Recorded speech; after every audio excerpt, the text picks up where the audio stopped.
Welcome to my Deus Ex Human Revolution 80% speedrun tutorial. This is going to be a multi-part video series that I'm making to help new players learn to speedrun the game. This video right here is going to be an introductory one. I'm going to be going over some of the options that we need to change before we start speedrunning the game, and just a few things that you need to know before you start as well. The first thing I need to make very clear is that this isn't Director's Cut.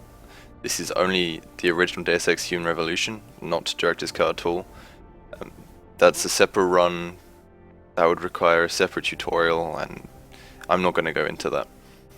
Okay, now moving on to the game itself. Before you launch the game, you're going to want to right click on the game in Steam, go to Properties, go to Language, and change the language to French. This game actually ends up being about 15 seconds faster if we play it in French rather than English. That's because there are a few conversations that we actually need to listen to that are purely audio based. They're nothing to do with animations or text or anything like that.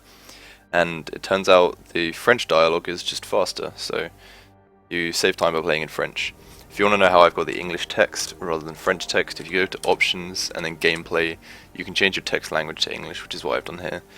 So you can still read the menus and understand the subtitles and all that.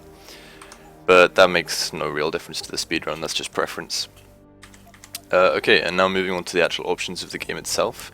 You're going to want to go to Video, Advanced, and then I think there are three things in here that we're going to want to change. The first one is anti-aliasing. You're going to want to turn this off, and the reason for that is we're going to be doing a lot of clips in this run, and clips are helped a lot by being parallel with the wall. And if you have anti-aliasing off, you can look down at the floor and you can see the jagged edge at the base of the wall, and you can use that to really help you line it up properly. It's not technically necessary. You could do it with AA on if you wanted to, but I would highly recommend turning it off. The next important one is post-processing. You're going to want this off as well.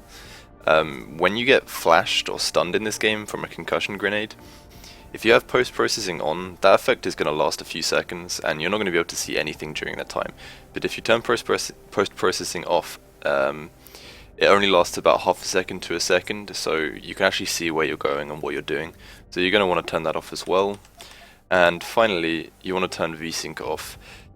VSync caps this game's frame rate at 60 FPS, which is something we don't want, and then on top of that, it also causes input lag, particularly with the mouse movement, so you definitely want to turn that off.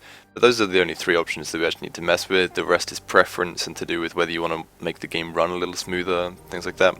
But I'll leave that up to you because that's going to be entirely like runner preference. That's it as far as game options go. The final thing I want to talk about quickly is frame rate in this game.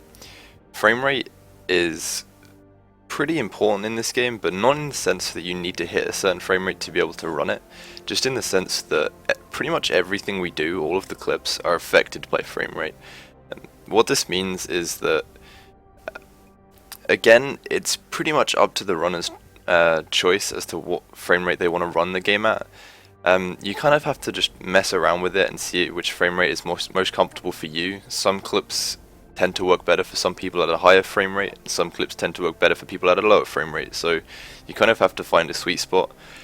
There's no ruling on it. You can run at whatever frame rate you want, and there's no inherent advantage to any frame rate because you can do all of the tricks at any frame rate, but my general advice would be to not go above 100, because 100, once you go above 100, one of the clips at the very end of the game that I'll mention when we get there starts to act really strangely, and it is just this one specific clip, so I would keep it below 100, and if you want to know my personal settings and the settings of pretty much all of the runners at the moment, we'll cap it at 80, so 80 would be my recommendation, but again, that's really up to you.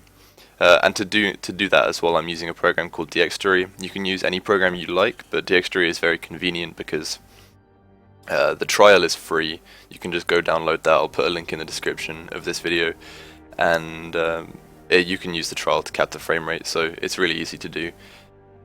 Past that, there's nothing much else I need to add other than we start this speedrun with a save file. If we didn't, there is a 6-minute intro cutscene to this game, and every time you'd reset, you'd have to watch that video. So instead of doing that, we have a save file straight after the cutscene. I'll just show you what it looks like, and then we can move on to the next video. So this is where you start. as soon as the cutscene ends, you'll know when you have control. Just pause the game, make a save, no other inputs, and that's where you can start the run from. It's really nice because obviously you don't want to watch 6 minutes of cutscene before you start a run. And there you can see that I'm actually playing the game in French. But yeah, that's it. That's it for this video, and I will see you in the next one.